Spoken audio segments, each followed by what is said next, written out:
Welcome, everyone. On today's episode, we're embracing the simplicity of Amish living and the warmth of Polish traditions right here at home. We'll be showing you how we are blending these cultures into our daily lives and how our pets are right there with us, teaching us about joy and connection. Come along and join us on this adventure. The Positive Journey begins now. Hello there, everyone, and welcome back to the Positive Journey. I'm Denny. And hello, everybody. I'm Dan. And we are excited to share this unique blend of cultures with you today. Yeah. Today we're going to be exploring the Amlish living, a combination of Amish and Polish influences we're incorporating into our home life. Absolutely. Excuse me. We're going to be discussing our experiences with simple living, traditional crafts, cooking, and how our pets fit into this enriching lifestyle. And we will share some personal anecdotes and the lessons we're learning along the way. So, yeah, our home life is becoming Amlish. Yes. Amlish. Yes. Amlish. That's a word you created. Yes. I actually, after you had said that yesterday, I've actually been sitting here and I've got a lot having run through my head of, because you're Irish. Irish and Tradition. Scottish, yeah. Yeah. So we would sort of have to be I am Polish. Mm-hmm. I am Polish. Well, we'll keep the ish as part of the Scottish. Ish is a lot of it. I mean, oh my God. But yeah, I mean, I think for me, spiritually, we're looking for simplicity, right? I've been on this spiritual quest myself for deconstructing from Church of God of Prophecy nonsense that had affected my life when I was young, and just in general, simple living. Just we don't want to overcomplicate things, right? So that's part of why we kind of chose to do this kind of lifestyle. Well, and it's not.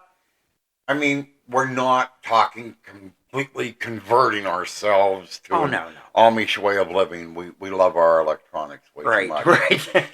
But it's to me, it's the fascination of the simplicity of the recipes that they have. I mean, as we've discussed, we bought a lot of Amish cookbooks. Yeah.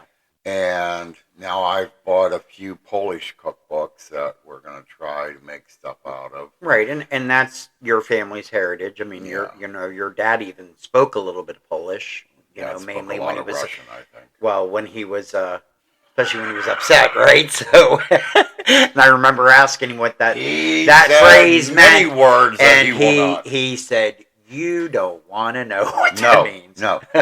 All I know is from the one thing he told me when I asked him is it has to do with a dog and lightning.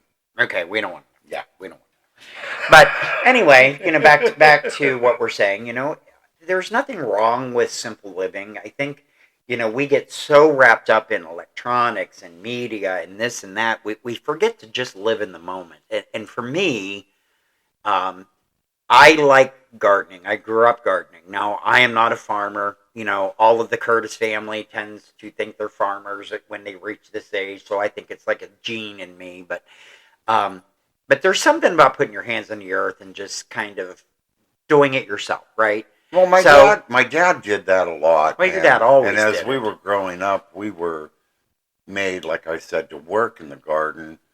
And yeah, when you're a kid, that's not always one of the most enjoyable things to do. Yeah, I always liked it as a kid. Weeding. But as I got older and out on my own, I started doing a lot of gardening. And like you're saying, first of all, the joy of putting a few seeds in a starter and watching them grow, seeing them coming up and start to sprout, and then transferring them to a bigger pot until they're ready to be put in the ground. Right. Which you have to make sure the last frost and all that has gone by and all that. But the joy of growing something like Oh that on yeah. your own. Yeah, absolutely. I mean, Well, that and just, we all bitch and moan about what stuff costs, right? We yeah. just do. No, and we've always done it. It's just part of the disease of humanity. We just do. We always have. But you can put your money where your mouth is too. Back when the depression was going on, I believe they call them victory gardens, right? So Yeah. you just did a little backyard garden. You planted stuff that would come up in times, and it stretches your food dollar.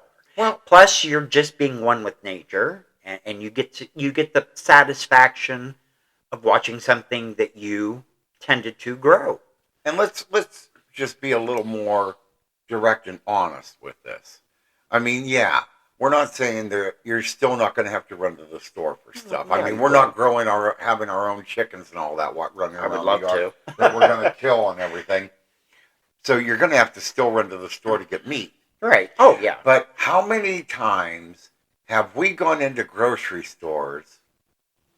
I'm not mentioning anyone specific, but you bought produce there, you brought it home, not with the intention that you were going to use it right away that day that you brought it home, but you had plans of using it Yeah. later And it's on, like, and it went bad in 2 days. yeah.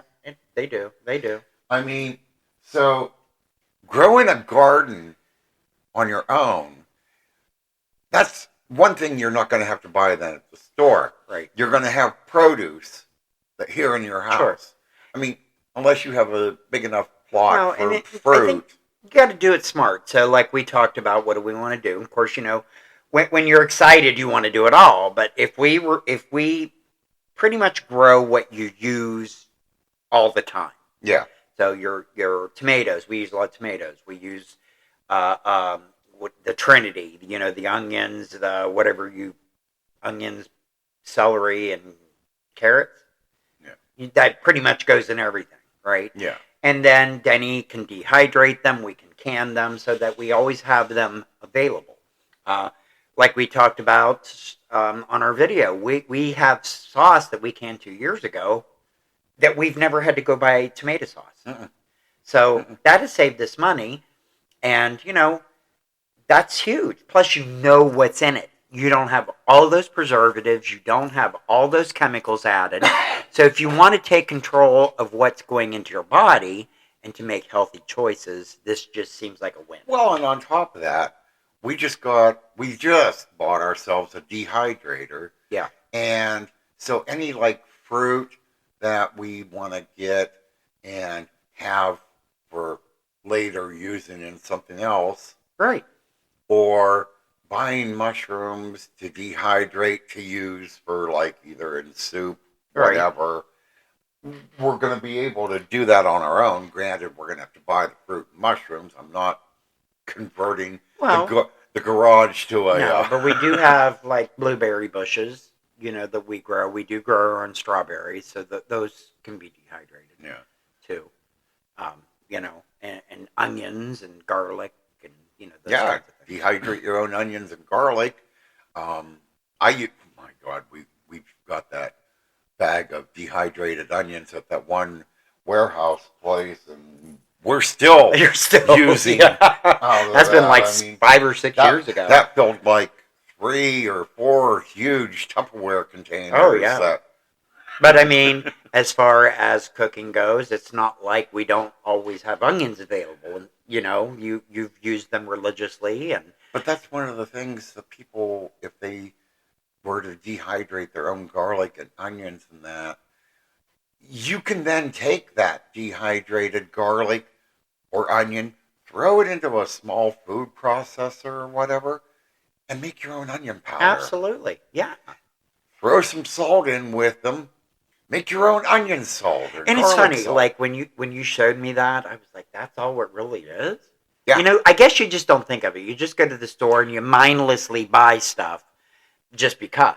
But you realize you could grow it and make your own at home.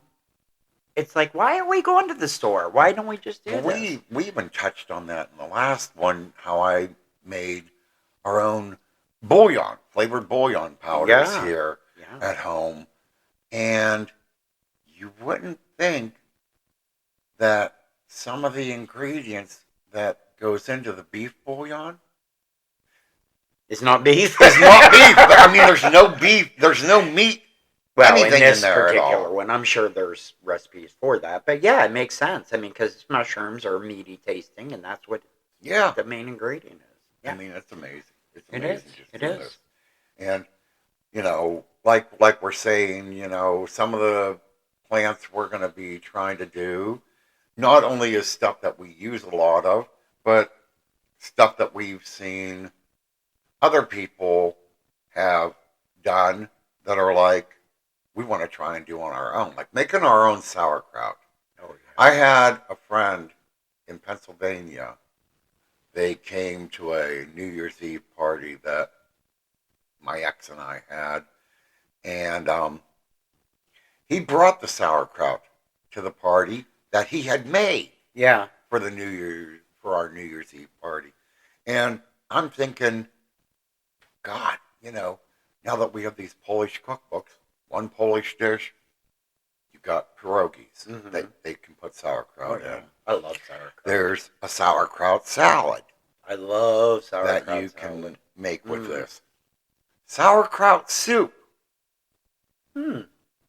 I've heard of that. I have heard of that. So I mean, there's stuff we would do with this, that growing our own cabbage and making our own sauerkraut. Well, listen, Heck yeah. we have things like IBS, right? I have IBS. People have all kinds of GI issues, right? And we go buy these probiotic pills. When sauerkraut is your number one thing to add the good bacteria to your gut biome. Yeah. This is why we have the conditions that we have, because we don't eat like we used to. Well, and that's the whole other thing is, having this stuff at home is one less thing than that you would have to go out to the store and buy money. Right. And you have control of it. Whether we, realize it or not, prices never come down, right? We always think they will.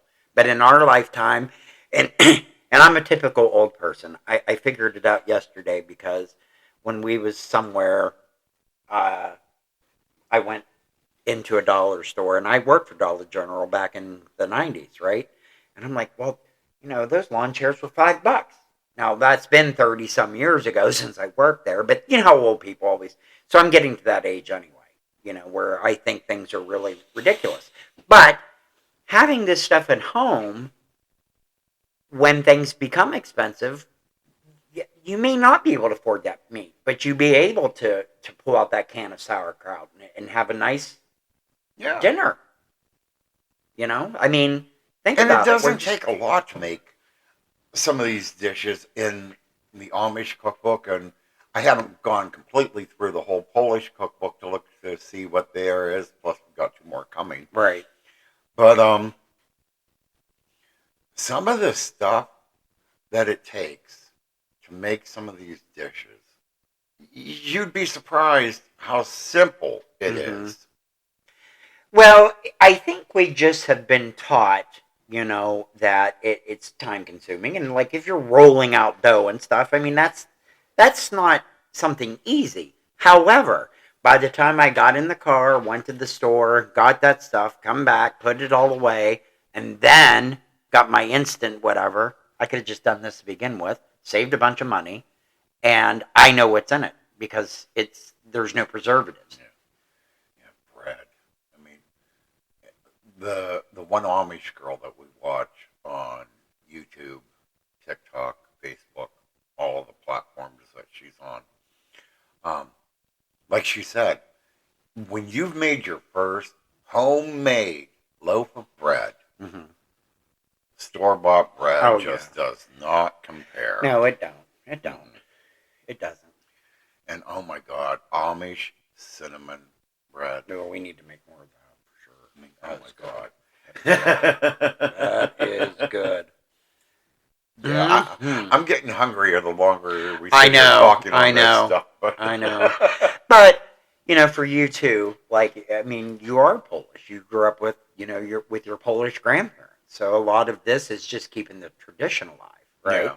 And I think it's important that we do this. I think it's important that we remember our roots and, you know, remember those things. I know you make a lot of what I grew up with. You know, when I say, hey, I haven't had this since I was a kid, you bust your butt to make sure that I get that. And it's Yeah. important, you know, because it makes me remember my traditions, and then somehow we kind of blend our traditions together, and it's wonderful. I mean, Yeah. it's wonderful, you know. And I think we pay homage to our ancestors and to where we came from when we make these things.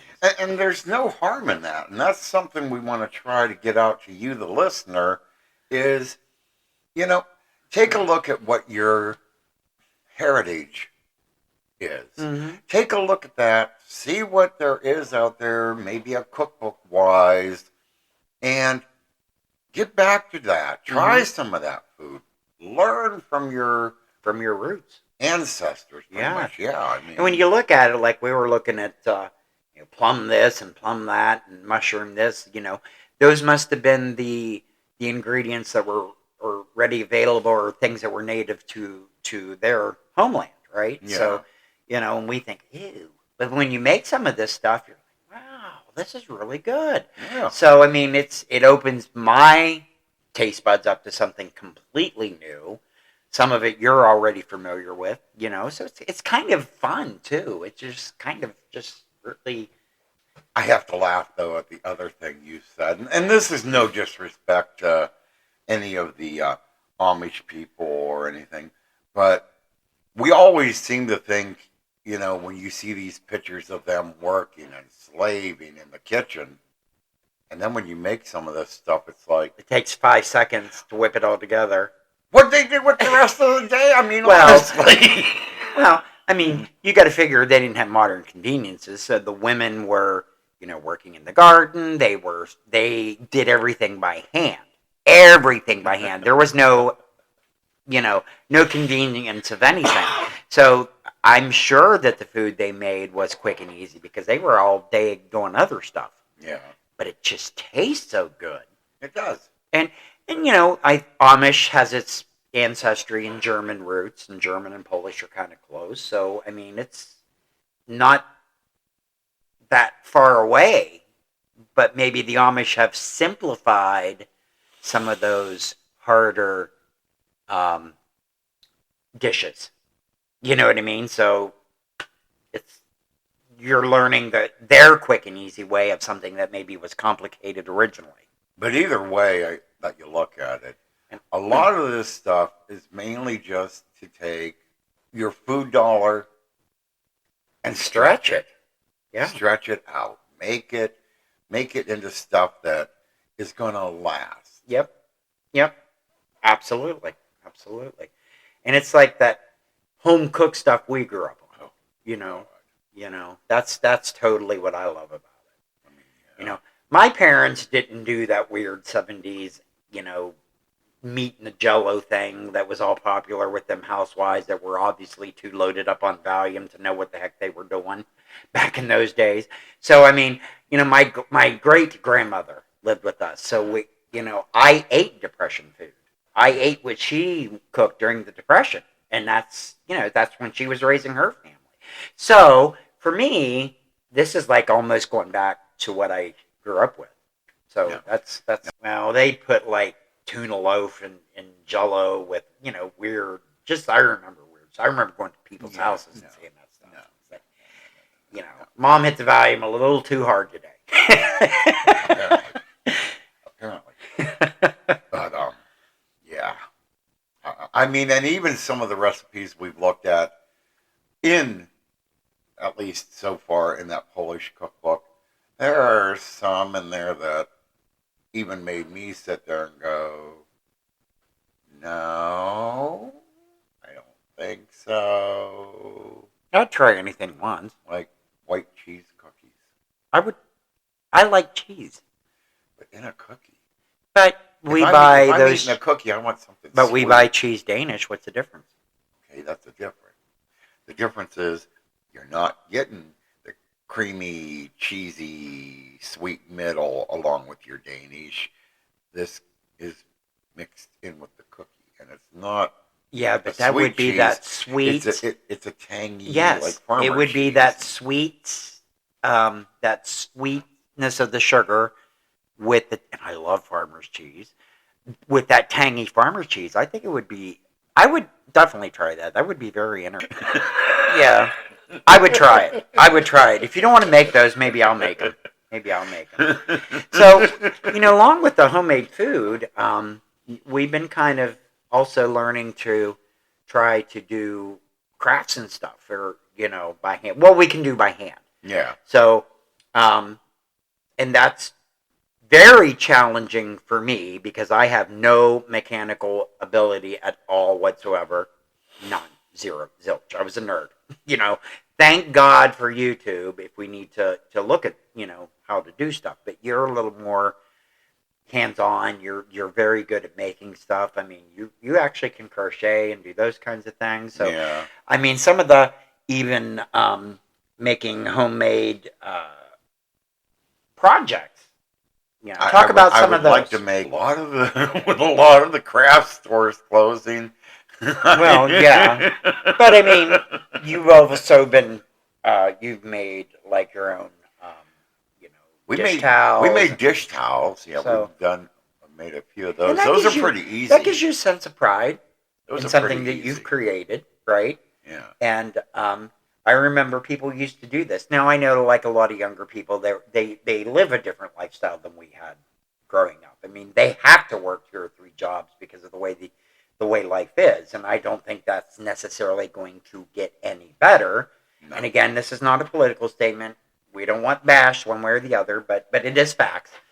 So I mean, but what can someone learn to do that doesn't take up a lot of time but gives them that sense of pride and maybe helps them save money because they're doing it themselves? So what kind of projects, like you made the What dish towel? interests them? Yeah, Whatever interests them. That's sure. what they need to do. I mean, even as far as it doesn't even have to be a craft here at home.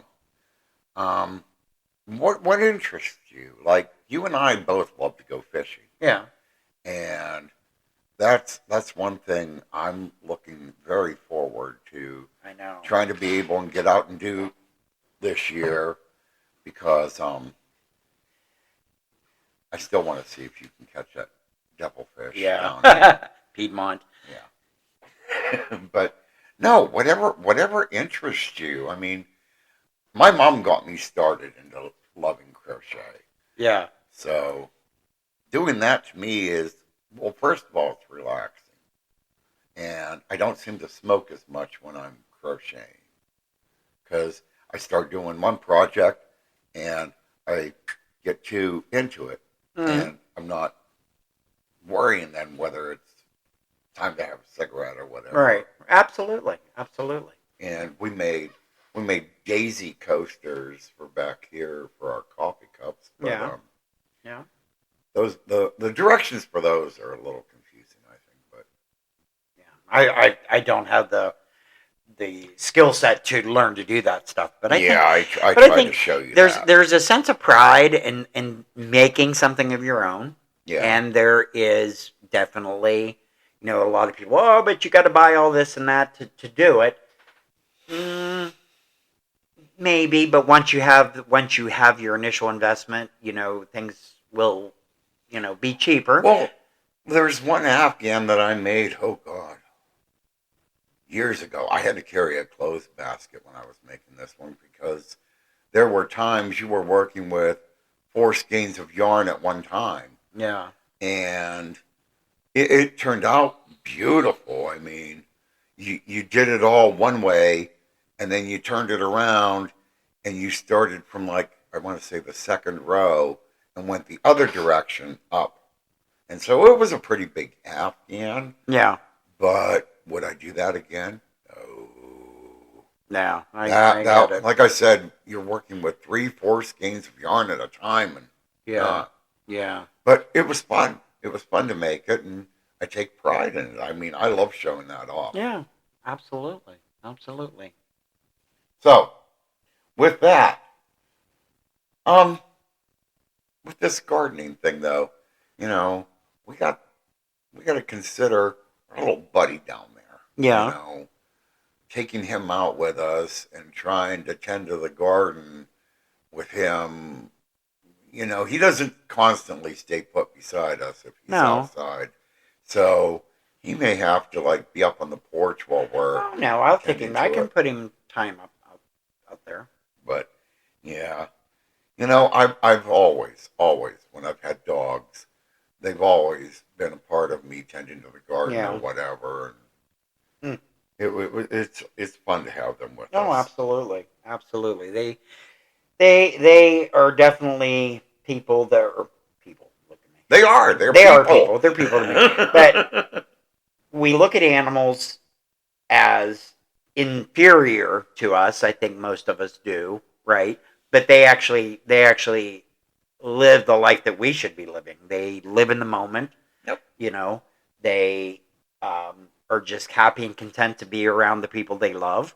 Yeah. And humans have been taught to think that what we have is not good enough. We always need more, more, more, more, more, and we're never satisfied with anything. Where pets just love unconditionally, and it doesn't matter if we're living in this house or if we lived in a tent in a mud puddle.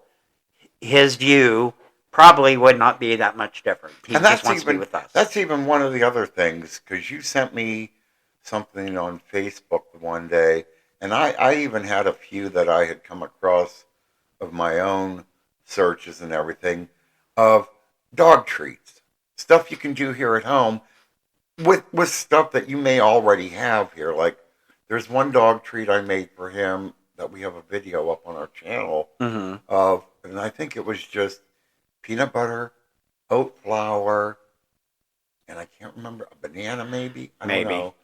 But then you mix that all together in a food processor, put it in molds, Mm-hmm.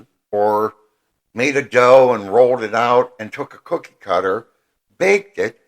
There's your own dog treats here at Yeah. home. Healthy. And it's stuff you already have here. Yes, and healthy because you know what's in it. Yep. And you've saved money. I look at I just about get sick every time I have to buy any kind of pet food or dog food Yeah. because it is getting to be as expensive as and it should. I mean, I know it sounds bad. I call them people and I'm great about their food prices, but it's ridiculous. It's ridiculous in what you're paying. Well, I mean, but we've tried making, and I'm not saying there's not some stuff that we make here at home that he can eat, like rice, chicken, yeah, and some vegetables that we can mix together for him to eat, and he has yes, eaten and it he before. enjoys it. The cats, Well, we got one cat that you got to buy the dry food for because that's all she likes. will not deviate from anything else.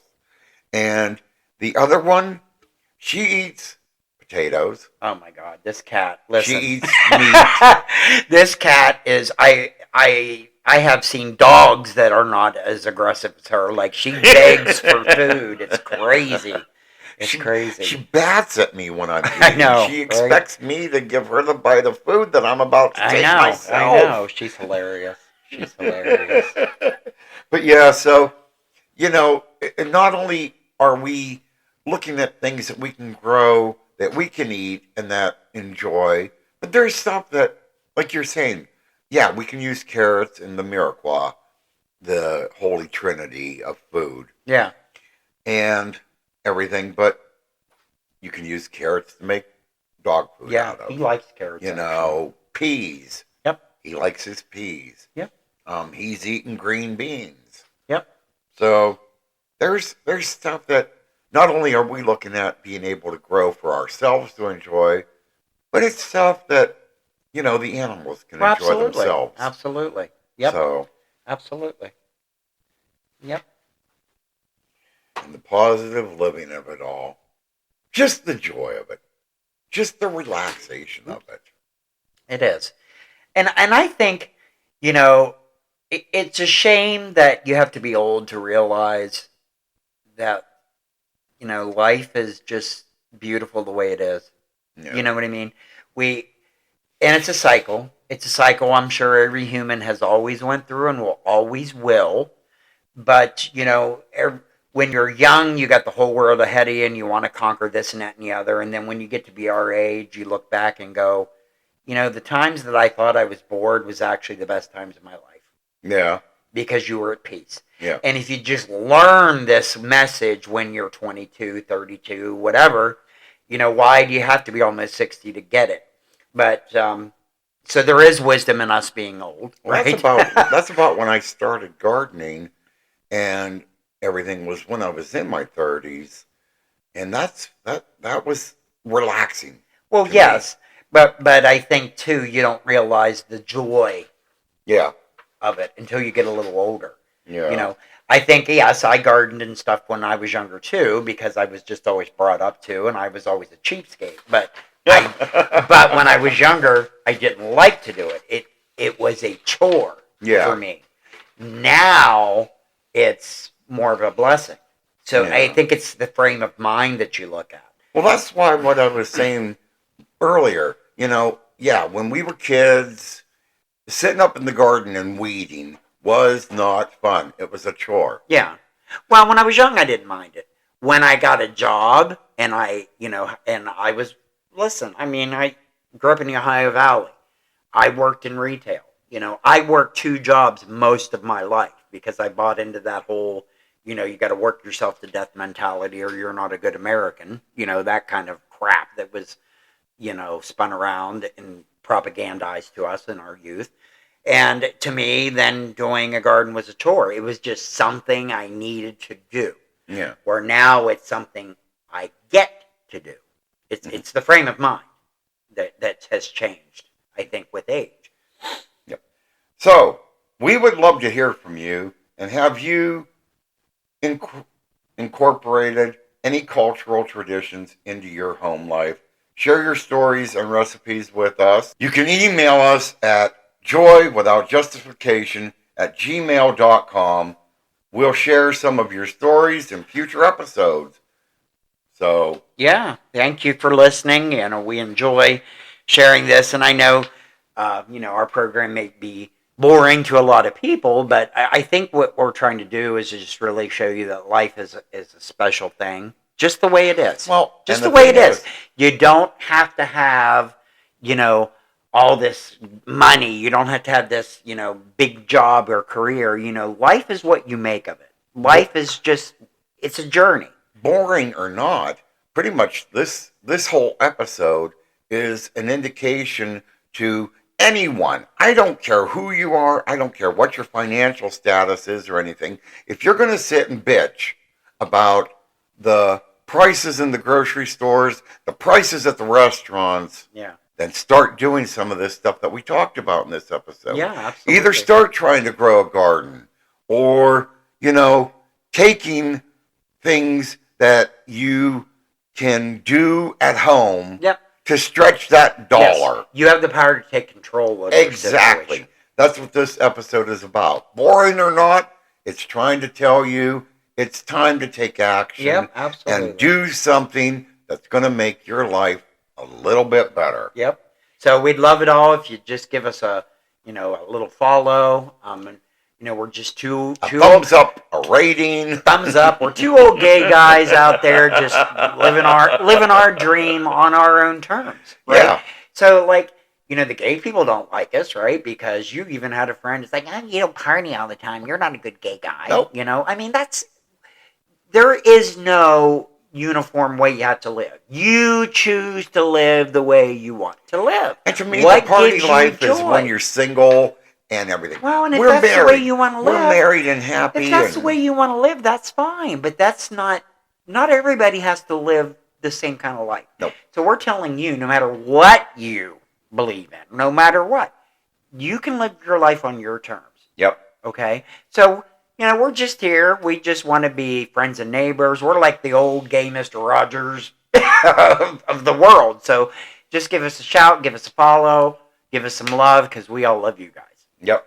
And we want to thank you for joining us on the Positive Journey. Have an amazing day. Go out there, enjoy life, and peace out.